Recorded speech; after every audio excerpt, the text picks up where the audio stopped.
안녕하세요. 반갑습니다. 자, 이번 시간에는 우리가 주주에 대해서 공부를 하겠습니다. 주식회사의 사원이기도 하고요. 주주가 나오는데 주식의 소유의 기속지체 뭐 이렇게도 표현할 수가 있겠죠.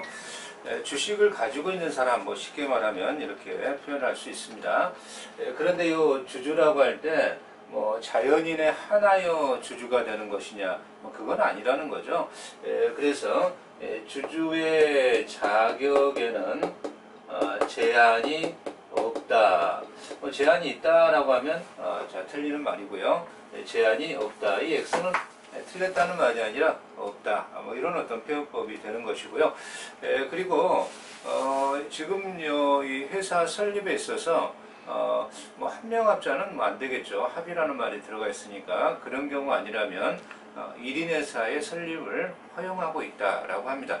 한명과 합자의 1인 회사 설립이 가능하다. 이건 뭐 틀린 말이죠. 이건 틀린 말이지만 그런 어떤 한명합자가 아니라면 1인 회사의 설립도 가능하기 때문에 주식회사의 1인 주주의 설립도 가능하다. 뭐 이렇게 평가할 수가 있죠. 그러면 이 주주라고 할 때 과연 우리가 이제 주식을 상장된 주식을 거래소에서 매입을 했다라든가 그랬을 때 주주 명부라고 하는 곳에 올라가야 주주의 역할을 수행할 수가 있는 거죠.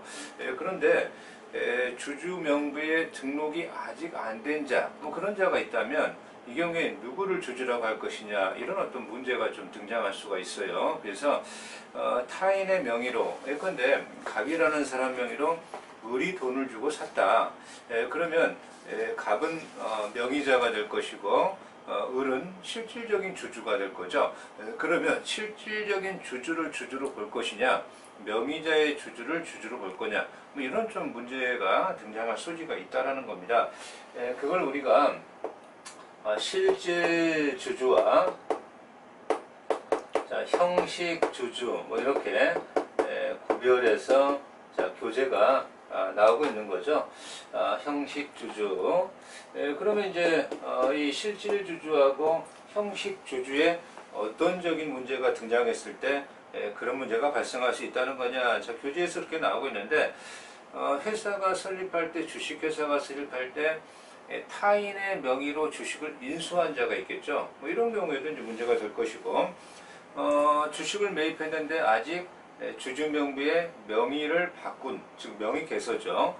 명의 개서가 아직 안 되어 있을 때 이런 문제가 등장할 소지가 있다. 이렇게 평가할 수가 있습니다.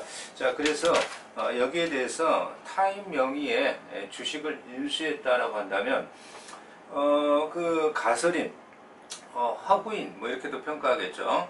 이 세상에 존재하지 않는 자 명의로 주식을 인수했거나 또는 타인의 승낙도 아예 없이 그 자의 명의로 주식을 인수했을 때 스스로 주구백을 납입할 의무를 누가 했느냐?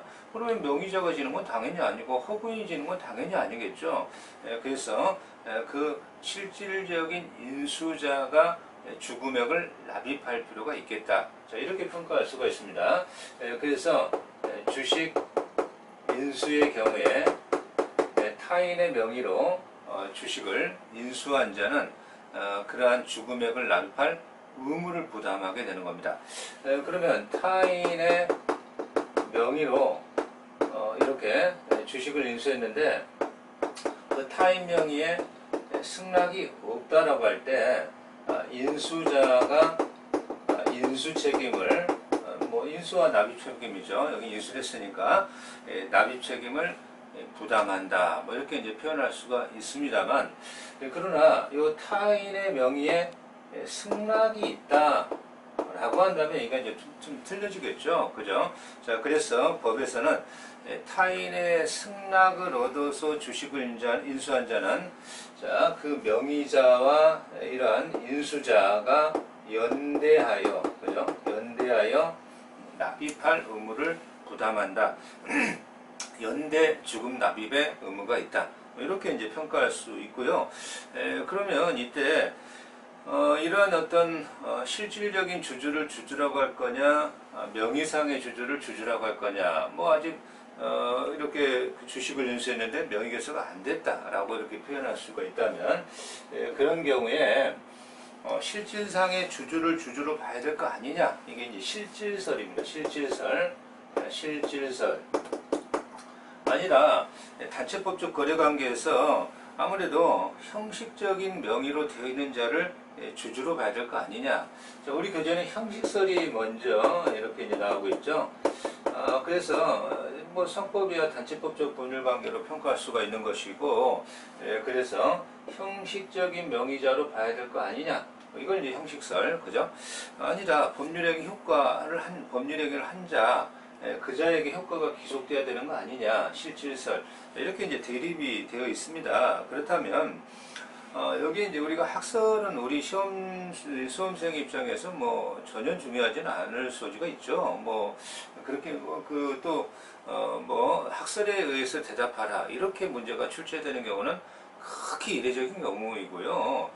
거의 판례로 대답하고 판례를 출제하고 있는 거니까요. 그러면 판례가 이 경우에 어느 설을 취하고 있느냐라고 했을 때, 판례가 실질설을 취하고 있었다라고 하는 거죠. 그죠?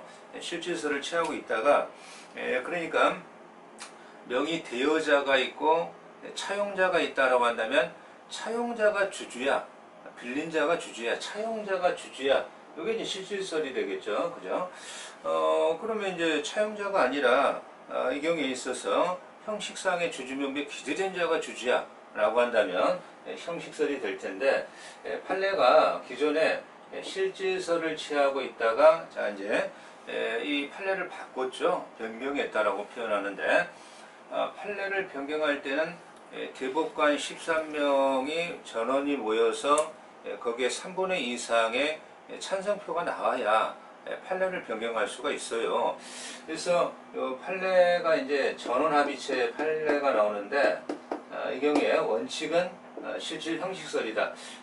당사자가 합의한 대로 가야 되겠지만, 이 경우에 아무래도 그 주주명부에 기재대가 있다면, 그 주주명 기재대에는 그 자를 주주로 봐야 된다라고 형식설로 판례를 변경한 거죠. 변경한 거. 자, 그래서 요 전원 합의체 판결, 법 공부를 하시는 분이 교재에서 전원 합의체라는 어떤 판결이 나오면 그거는 굉장히 중요한 어떤 예상 문제라고 평가할 수밖에 없는 거죠. 자, 그랬을 때 요 주주라고 하는 자가 어떠한 지위를 갖고 있느냐, 주주권의 뭐 내용일 수도 있고요, 지위일 수도 있지만, 이 주주의 지위에는 이제 두 가지가 크게 나눠집니다. 자의권하고요. 자, 그리고 이제 공의권하고요, 그죠? 이렇게 이제 두 가지가 있을 수가 있습니다. 자의권과 공의권이죠. 자의권이라고 하는 것은 자신을 위한 이 권리다, 이런 어떤 평가죠. 그러니까 투하자본을 회수하겠다라고 하는 거, 그죠? 투하자본의 회수, 또 주식을 갖고 있기 때문에 누리는 수익, 그죠? 자, 수익에 관한 권리와 그리고 투하자본의 회수에 대한 권리를 갖다가 자의권이라고 평가할 수가 있어요. 수익에 관한 권리다라고 하는 것은 회사가 뭐 영업을 잘해가지고 이익이 나면 이익 배당 청구권이 되겠죠. 자, 이익 배당 청구권, 이익을 배당해달라는 청구권도 수익에 관한 자의권이 될 것이고, 그리고 이 경우에 수익이 났는데 돈으로 줄 수도 있지만 주식으로 배당할 수도 있죠. 그러면 이제 신주인수권, 그죠? 신주인수권, 뭐 이런 것도 있을 수 있고요. 이 신주가 회사가 그 증자를 통해서 주식을 이제 배정할 수가 있거든요. 그럼 유상주와 무상주가 있습니다. 유상주라고 하는 것은 회사가 주주들에게 일정 비용 배분을 하고 돈을 받는 거죠. 근데 유상주를 발행하는 회사는 대부분 회사가 잘 경영이 잘 안 돌아가는 거예요. 주식으로 돈을 이렇게 발행해서 좀 뭔가 좀 주식으로 자본금을 좀 늘린다라는 측면에서 뭔가 다른 어떤 잘 안 되는 사업들을 갖다가 메꾸는 어떤 그런 측면으로 평가할 수가 있습니다.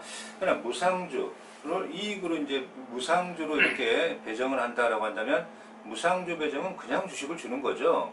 그렇기 때문에 주식은 늘어나지만 이 경우에 받는 건 없지만 아무래도 회사가 좀 잘 돌아가고 어떻게 뭔가 이렇게 남는 게 있다라고 했을 때 무상주로 이제 하는 어떤 증자를 하는 건데 그러한 신주 인수권도 수익에 관한 자위권이다. 뭐 이렇게 이제 평가할 수가 있죠.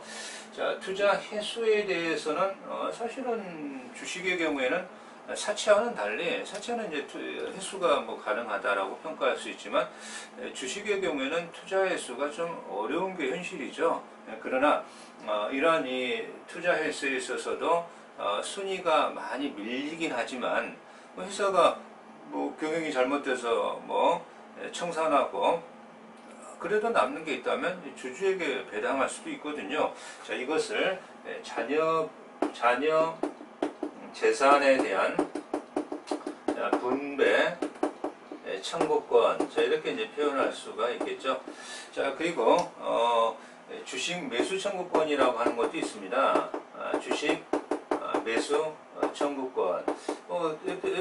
예컨대 A라는 회사, B라는 회사가 합병을 하는데 그 합병의 요건들이 여러 가지가 있겠지만 그 합병 절차에 반대를 한다라고 한다면 내 주식 사주라라고 하는 매수 청구권도 투자에 대한 횟수적인 자위권적 측면이 있다, 이렇게 평가할 수가 있는 거죠. 그런 어떤 측면에서는 투자에서도 가능하다, 뭐 이렇게 평가할 수가 있겠죠. 자, 공익권이다라고 하는 것은 자위권과는 달리 경영에 참여하고 경영을 감독하는 겁니다. 경영에 이제 참가를 하고, 그죠? 자, 경영에 감독을 하는 이런 권리를 우리가 공익권이다, 자, 이렇게 표현하고 있는데 이 경우에 있어서 그 경영의 참여, 이것은 이제 주주총회를 통해서 참여한다, 이렇게 평가할 수가 있고, 감독한다라고 하는 것도 아무래도 감사가 있긴 하지만, 그죠? 이 경우에 일정한 재무제표라든가 회계장부를 열람한다든가 이사의 이법행위를 정지, 유지하라, 이법행위 유지 청구권이죠. 또는 이사들에게 소송을 제기할 수 있는 대표소송, 이런 것들이 다 하나의 참가, 감독, 이렇게 평가할 수가 있겠죠. 자, 그래서 이 경우에 있어서 이 주주에 있어서의 경영의 참가, 원래 경영의 참가는 회사, 주식회사가 소유와 경영이 분리되는 시스템이긴 한데 그래도 경영 참가는 제한적으로 가능하다. 제한적. 경영은 원래 이사 쪽에서 하는 거니까요. 자, 그래서 여기에는 주주총회에 대한 총회에서의 의결권, 주주 제한권이라는 게 있습니다. 자, 주주총회의 의결권, 자, 주주 제한권. 주주 제한권은 아직 우리가 이제 공부를 하지 않은 사안이긴 한데요. 어떤 의안을 갖다가 주주총회 목적사항으로 해달라라고 제안할 수가 있어요. 원래 이사 쪽에만 인정되다가 최근 상법의 개정으로 주주에게도 주주 제한권이 허용되고 있습니다. 이런 것들은 경영에 참가할 수 있는 그런 공익적 권리다, 뭐 이렇게 평가할 수 있고, 자, 그리고 감독한다라고 했을 때 재무제표 열람권, 자, 또 회계장부 열람권, 그죠? 자, 그리고 감독을 한다라고 했을 때, 자, 이사의 입법행위 유지 청구권, 대표소송권, 자, 가장 궁극적인 어떤 감독권이라고 할 수 있는 주주총회의 이사 해임 결의권, 그죠? 주주의 해임 판결 청구권, 이런 것들도 하나의 경영 감독에 관한 공익권이다, 뭐 이렇게 평가할 수가 있습니다. 자, 그래서 이러한 이 공익권적인 행사에서 우리가 이제 시험에서 좀 잘 나오는 측면이 있는데, 단독주주, 원래 공익권은 이제 단독이라고 하는 것은 1인 주주도 행사할 수 있는 측면이 있다라고 하는 거죠. 대부분 단독 주주인 경우도 있지만, 그러나 이 경우에 일정 비율의 주식을 보유해야 이 경우에 주주가 할 수 있다라고 하는 것을 소수 주주권, 이렇게 평가하죠. 그래서 이제 이 소수 주주권에 대하여 100분의 1, 100분의 3, 100분의 10, 이 정도가 있는데 거기에 대해서는 출제를 좀 하고 있죠. 출제를 좀 하고 있고요. 그걸 우리가 소수주주권이라고 하는데, 다만 이 소수주주권도 100분의 3이다라고 하면 1인이 100분의 3을 꼭 갖고 있어야만 되는 게 아니라 여러 명이 모아서 100분의 3이 이렇게 또 소수주주권으로 행사할 수 있다. 이렇게 평가는 하고 있습니다. 자, 그래서 소수주주권의 100분의 3, 발행주식종수의 100분의 3 이상을 갖고 있어야, 그죠? 할 수 있는 이러한 주식을 보유해야 가능한 소수주주권이 있는데, 뭐 주주 제한권, 그죠? 주주 제한권이 나오고 있고요. 자, 그리고 이 경우에 있어서 임시총회 소집 청구권, 임시총회 소집 청구권, 이런 것들이겠죠. 그리고 이 경우에 집중 투표 청구권, 뭐 집중 투표 청구권도 이사의 선임에 있어서 이사들이 선임할 이사의 수만큼 투표권을 갖고 집중할 수 있는 그런 투표권인데, 이건 뭐 뒤에 다시 나오게 되고요. 자, 이사 해임 판결 청구권, 이사 해임 판결 청구권, 이런 권리들이 있고요. 자, 그리고 회계장부 열람권, 자, 업무와 우리가 이제 회사를 설립할 때 업무와 재산 상태 조사를 위한 검사인 선임 청구권, 자, 그리고 대표 소송권, 뭐 이런 것들이 좀 요 100분의 3은 굉장히 좀 중요하게 출제를 하니까 좀 반드시 기억을 좀 해 주셔야 된다. 자, 이렇게 평가할 수가 있고요. 자, 입법행위 유지 청구권, 요건 이제 100분의 1이라고 봐야 되겠죠. 자, 입법행위 유지 청구권과 대표 소송권, 우리가 이제 죄송합니다. 이 대표 소송권은 조금 잘못 얘기를 했네요. 이사해임 판결 청구권까지 말씀을 드릴 수 있고요. 자, 입법행위 이러한 어떤 유지 청구권과 대표 소송권, 입법행위 유지 청구권, 대표 소송권, 자, 이런 것들은 100분의 1, 100분의 1이 이상의 주식을 각각 유하고, 회사 해산 판결 청구권은 100분의 10이다. 이것만 좀 잘 주의 깊게 보시면 되겠습니다.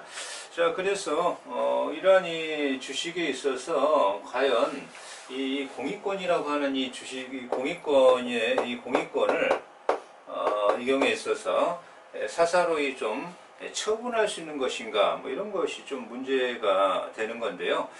일단 할 수 있다 없다라는 학설은 좀 대립이 됩니다만, 판례는 이것도 가능하다, 공익권의 처분이라는 것도 가능하다라는 시각을 갖고 있다라는 거, 이 판례도 좀 기억을 좀 주셔야 되겠습니다.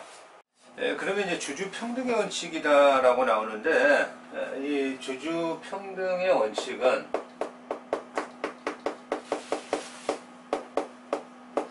완벽한 이러한 어떤 평등, 형식 평등이 아니고 주식 수에 비례한 평등입니다. 따라서 주식 수에 따른 차등, 그런 것을 제외하고는 이러한 어떤 주주 평등의 원칙에 대한 반하는 이러한 정관의 규정 자체도 효력이 무효입니다. 무효. 의결도 무효가 되는 것이고요. 다만 이 상법, 회사법이 주주 평등의 원칙을 일반적으로 이렇게 주주는 평등하다라고 선언한 규정 자체는 이건 없다라고 하는 거예요. 이건 없다. 일반적인 선언 규정이 있다. 뭐 이런 것들을 좀 출제할 수가 있으니까 이건 없다.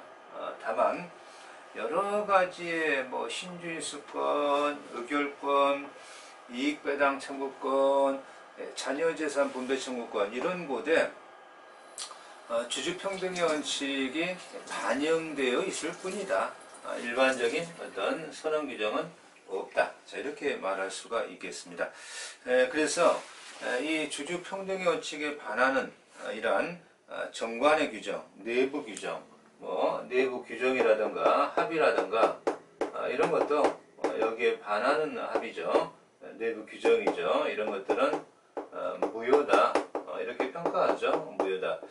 여기 한마디로 말하면 일반적 선언 규정은 없지만 주주평등의 원칙은 강행 규정이다. 뭐 이렇게 평가할 수가 있습니다. 이렇게 평가하면 이거는 강행 규정, 임의 규정과 강행 규정이 있는데 강행 규정이 위반하면 정관이라 할지라도 무효가 되는 거죠. 그 규정 자체가. 다만 이 주주 평등의 원칙에 대한 예외들이 좀 몇 가지가 있습니다.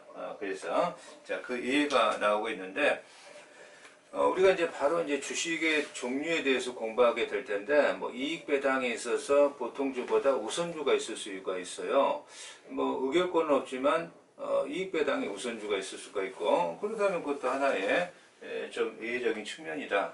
그리고 단주를 처리할 때 그 단주 처리에 불가피료한 어떤 기술적 측면에서 의의를 인정할 수도 있는 것이고요. 그리고 우리가 일정한 주식을 보유해야만 그러한 주주권을 행사할 수 있다라고 하는 소수주주권 이런 것도 하나의 예외적인 측면이 있다.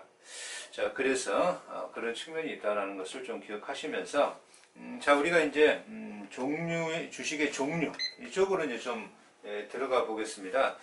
그래서 주식의 종류가 이제 상관에서 나오고 있는데 주식의 종류라고 하는 이 영역도 시험에서는 좀 잘 나오는 영역이다. 뭐 이렇게 평가할 수가 있는데 주식의 종류에서 이익을 배당한다라고 할 때 그 기준점이 보통주가 있다라고 합시다. 보통주가 있다라고 하게 되면 보통주보다 이익 배당에서 먼저 배상하겠다.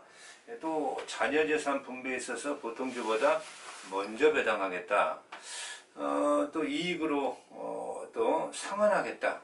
소각하겠다. 뭐 상환 종류 주식도 있을 수 있고 또 주식이 이 경우에 뭐 그 이익 배당에서 우선주를 갖고 있다가 주식이 올라가게 되면 보통주로 전환해 가지고 이제는 이제 보통주로 처분해 버릴 수 있는 우선주하고 보통주와의 좀 가액 차이가 좀 많이 나죠. 한 대략적으로 한 2배 정도 차이가 나기 때문에 그러한 어떤 보통주가 있고 그리고 우선주가 있고 자, 우선 보통주보다는 좀 열이 있다라고 하는 겁니다. 열이 있다라고 하는 것을 우리는 후배주라고 합니다. 후배주라고 하고 또 이익 배당에서는 우선하지만 자녀재산 분배에 있어서는 좀 후에 있는 뭐 이런 어떤 주식도 있습니다. 그것을 혼합주라고 합니다. 혼합주. 그래서 이런 것들이 이제 주식의 종류 중에 들어가고 있고요. 또 여기에서 뭐 상환 주식이라든가 전환 종류 주식 이런 것들을 다 옛날에는 수종의 주식이라고 표현했는데 이것을 갖다가 우리가 이제 종류 주식이다 이렇게 평가하죠. 이런 어떤 기준을 갖고 공부를 들어가게 되는 겁니다. 자, 그래서 종류 주식이다라고 하는 것을 이 종류 주식의 발행이다 이런 어떤 영역이 나오고 있는 건데요, 그죠? 종류 주식이 발행되면 다른 주주의 지위에 영향을 줄 수가 있습니다. 뭐 자기보다 더 우선해서 이익을 받아가니까 불만이 쌓일 수도 있는 거잖아요, 그죠? 그리고 자녀재산 분배에 있어서 보통주보다 먼저 이렇게 줘버리면 또 자본 충실을 또 그런 것도 해칠 염려도 있다라고 해서 이 종류 주식을 발행할 때는 반드시 각 종류 주식의 종류 주식의 자, 내용과 수를 정관으로 정하여야 한다. 자, 그래서 각 종류 주식의 내용과 수입니다. 내용과 수를 정관으로 정하여야 한다. 이렇게 이제 법이 규정하고 있고요. 자, 그리고 주권과 주식 청약서에 기재가 들어가야 됩니다. 청약서에 기재가 필수적인 측면이 있다. 자, 이러한 어떤 기재가 들어가야 되고 대외적으로 공시해야 된다. 요새는 이 공시라고 하는 측면이요, 널리 알린다 이런 어떤 측면입니다. 공시한다, 널리 알린다. 그래서 이 공시가 최근에 네이버 같은 데서도 편하게 공시를 볼 수가 있어요. 그래서 네이버에 그 회사를 치고 들어가서 상장이 되어 있다면 공시사항 들어가서 공시하게 되면 재무사항 이런 것들도 다 공시가 가능하고요. 자, 공시해야 된다 이렇게 평가할 수가 있겠죠. 자, 그래서 공시하여야 한다라고 평가하고 있고요. 그렇죠? 자, 그리고 종류 주식을 발행할 때 이걸 발행할 때 종류 주식에 어떤 종류의 주식을 몇 주를 얼마에 발행할 건지, 그죠? 어느 종류 주식을 얼마에 몇 주 발행할 것인지. 자, 여기서 두 가지로 이제 나눌 수가 있습니다. 회사가 성립할 때, 설립시죠. 설립 시에는 발기인 전원의 합의로 정하게 된다. 발기인 전원의 동의로 정하게 된다. 그러나 회사가 성립이 되어 있고 발행 예정 주식이 있고 발행한 주식이 있는데 그 차익 주식, 그 차익이 미발행 주식이 되겠죠. 그러면 그 미발행 주식은 이사의 결의로 미발행 주식을 발행할 수 있는데 우리는 그것을 수권자본주의 제도라 이렇게 평가하고 있죠. 그럴 때는 이사의 신주 발행이니까 신주 발행 시에는 자, 이사의 결의 이 내용은 굉장히 중요하게 기억을 좀 하셔야 되겠습니다. 설립할 때는 발기인 전원동의, 신주 발행할 때는 이사의 결의 이게 필요하다라고 하는 거죠. 자, 그러면 종류 주식의 교재가 G가 이렇게 나오고 있는데 종류 주식을 발행했다라고 하는 것이 주주 평등의 원칙의 하나의 예외적인 현상이거든요. 그죠? 예외적인 현상입니다. 그래서 회사는 정관에 다른 정함이 없는 경우에는 자, 요것도 좀 중요해요. 회사는 다른 정함이 있는 경우에는 틀렸죠? 다른 정함이 없는 경우에는 이렇게 표현한단 말이죠. 그러면 시험에서는 회사는 다른 정함이 있는 경우에는 자, 이렇게 종류주식을 발행할 수 있다. 이렇게 말하면 얘기를 반대로 한 거니까 틀렸다. 다른 정함이 없는 경우에는 주식의 종류에 따라서 신주의 인수라던가 또 주식의 병합, 분할, 소각에 관한 특수하게 정하거나 회사 합병 분할로 인한 주식의 배정에 특수하게 정할 수가 있다. 자, 그래서 신주를 발행할 때 보통주와 우선주 간에 신주 인수권에 차등을 둔다든가 일단 신주 인수권에 차등을 둔다는 그 자체도 주주 평등의 원칙에 좀 반하는 현상이죠. 그죠? 자, 주식을 소각할 때 의결권이 없는 주식과 의결권이 있는 주식 간에 소각의 차이를 둔다든가 그죠? 합병을 하면서도 소멸회사의 보통주와 우선주에 대해서 존속회사 주식의 배정을 비율을 다르게 하는 것도 아무래도 이런 것도 다 주주 평등의 원칙에 반하는 내용이다 이렇게 평가할 수가 있겠죠. 자, 그러면 우리가 이제 이러한 주식의 종류 측면에서 종류주주총회라고 하는 게 있습니다. 자, 종류, 주주, 총회 이런 어떤 개념이 이렇게 나오고 있는데 자, 우리가 이 종류주주총회다라고 하는 것은 회사가 종류주식을 발행할 경우에 이러한 이 종류주식을 다수를 발행하게 되면 아무래도 그 종류 주식에서 대부분이 의결권이 없는 주식이다라고 한다면 나머지의 주식, 소수 주주가 회사를 장악하는 도구로 사용할 소지가 있죠. 자, 그러다 보니까 이 경우에 있어서 이러한 이 종류 주식을 발행할 때 한도를 두겠다라고 하는 거예요. 그죠? 자, 정관 변경으로 어느 종류의 주주에게 손해를 또 미치게 될 때 그 종류 주식을 좀 보호하려고 하는 측면이 되는 거죠. 또한 신주의 인수나 주식의 병합 분할 소각 또는 회사의 합병 분할로 인한 주식의 배정에 관하여 특수하게 정할 때, 그죠? 또는 회사의 합병 분할 주식 교환, 주식 이전으로 이 경우에 또 손해가 미치게 될 때 그러한 원래 그러한 회사를 합병한다 또는 주식을 교환한다 이런 경우에 일정한 어떤 특별 결의를 요하는 거거든요. 그 결의에 그죠? 원래의 결의 플러스 종류 그 종류의 주주 총회의 결의를 요한다. 이렇게 이제 표현하게 되는 거죠. 그러한 결의까지 별도로 필요하다. 이렇게 평가하고 있어요. 그러면 이러한 이 종류추주 결의가 필요하다라고 했을 때 결의의 요건은 뭐냐? 주주총회의 특별 결의랑 정족수는 좀 동일하다. 이렇게 표현하면 좀 쉽게 이해가실 수가 있을 것 같습니다. 자, 그래서 이 종류추총회의 결의 요건, 요거는 뭐 좀 출제가 잘 되고 있습니다. 자, 그래서 발행주식 총수, 발총이라고도 하죠. 발총의 3분의 1 이상의 찬성 결의와, 그죠? 출석한 주주총회, 종류주주총회죠. 출석한 종류주주의 3분의 2 이상의 찬성 결의. 여기 이제 주주총회에서의 특별결의 사항이 되는 거겠죠. 자, 그래서 종류주주총회의 정족수는 저렇다.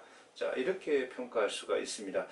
자, 그래서 우리가 이제 이러한 이 주식의 종류적인 측면에서 자, 이익배당 또는 자녀재산 분배에 관한 종류 주식을 좀 들어가 보겠습니다. 자, 회사 이익배당이나 자녀재산 분배에 관한 종류 주식이다라고 하는데, 이익배당을 할 때 회사가 청산해서 자녀재산을 분배를 할 때, 이 어떤 우선권을 주는 주식이죠. 이것을 이익배당 또는 자녀재산 분배에 관한 종류 주식이다. 이렇게 말할 수가 있습니다. 그러나 이렇게 종류 주식을 발행할 때는 정관에 종류 주식의 주주에게 배당 또는 분배하는 재산의 종류, 재산의 가액을 결정하는 방법, 그리고 이제 배당 또는 분배 그 밖의 내용을 정하여야 한다라고 상법이 규정하고 있고요. 자, 그래서 배당에 있어서 보통주가 있다면 우선주가 있고 후배주가 있고, 자, 그리고 혼합주가 있을 것이다. 배당적인 측면에서의 종류주라면 이런 게 있을 것이다. 이렇게 말할 수가 있습니다. 그러면 이 최저 배당률이다라고 하는 것이 있죠. 최저 배당률. 자, 그래서 우선주라는 것이 이익배당이나 자녀재산의 분배에 있어서 보통주보다 우선한다라고 말한다라고 하는 것은 주주들이 이제 주식을 투자하려고 할 때 그러한 배당을 먼저 바라보고 들어가는 어떤 사람들도 많이 있거든요. 그러면 아무래도 이 주식 투자에 강한 동기를 부여할 수 있는 측면이 있죠. 뭐 최근에 주식 시장에서 우선주가 매일 어떤 상당히 잘 나가던 때가 있었습니다. 아무래도 뭐 반드시는 아니지만 보통주가 있다면 우선주라고 하는 것은 시가적인 측면에서는 반이나 3분의 2 그 선상에서 정해지는 경우가 많이 있습니다. 자, 그래서 우선 이익배당 자녀재산 분배에 관한 종류 주식은 주식 투자의 유인성을 주고자 합니다. 이런 어떤 측면이 있고요. 자, 의결권 제한에 관한 종류 주식이 나오고 있습니다. 자, 의결권의 제한에 관한 종류 주식. 자, 여기 이제 종류 주식이 나오고 있는데, 의결권 제한의 종류 주식이다라고 하는 것도 정관이 정한 바에 따라, 그죠? 의결권이 아예 없거나 의결권이 제한되는 종류 주식을 발행할 수가 있는 거죠. 그러면 의결권이 제한되는 사항, 어디에서 제한되는 것이냐, 또는 그 의결권이 행사될 때 또는 부활될 때 어떤 조건을 충족해야 또 이 경우에 부활되거나 행사할 수 있다는 거냐. 그러니까 원래 의결권이 제한됐다라고 해서 모든 경우의 제한은 아니라는 거죠. 그렇죠?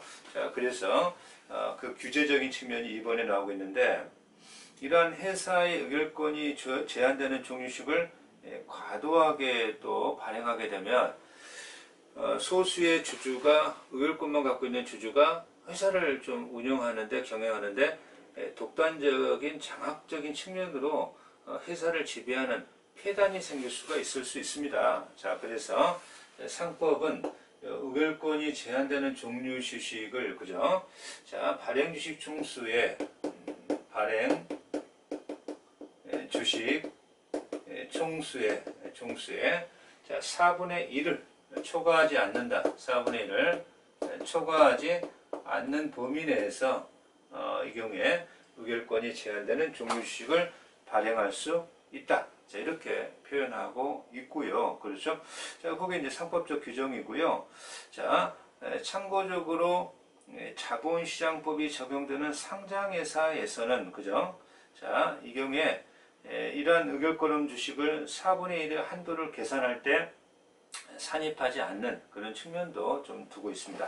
자, 그랬을 때 이 의결권 제한의 종류 주식에서 그 주주권의 내용으로서 일단 의결권이 없다라고 하는 거죠. 그죠? 의결권이 모든 부분에 없지는 않겠지만 의결권이 제한됐다라고 하는 것은 원칙은 의결권이 없다. 뭐 이렇게 이제 말할 수가 있을 거예요. 이 제한 범위와 관련하여 어떠한 총회 결의에서든 의결권이 전면적으로 배제되는 그러한 종류 주식과 특정한 결의에 한하여 의결권이 제한되는 이러한 종류 주식, 뭐 두 가지로 이제 구분할 수는 있는 거죠. 그죠? 자, 그래서 어떠한 총회 결의에서든 의결권이 전면적으로 배제되는 종류 주식, 특정한 결의에 배제되는 종류 주식, 뭐 이렇게 이제 두 가지로 나눌 수가 있는데, 과연 그렇다면 의결권이 없다라고 할 때 의결권이 없기 때문에 총회 소집 통지를 받을 권리죠. 총회 소집에 대한 통지를 받을 권리가 있느냐, 소집 통지를 받을 권리가 있느냐.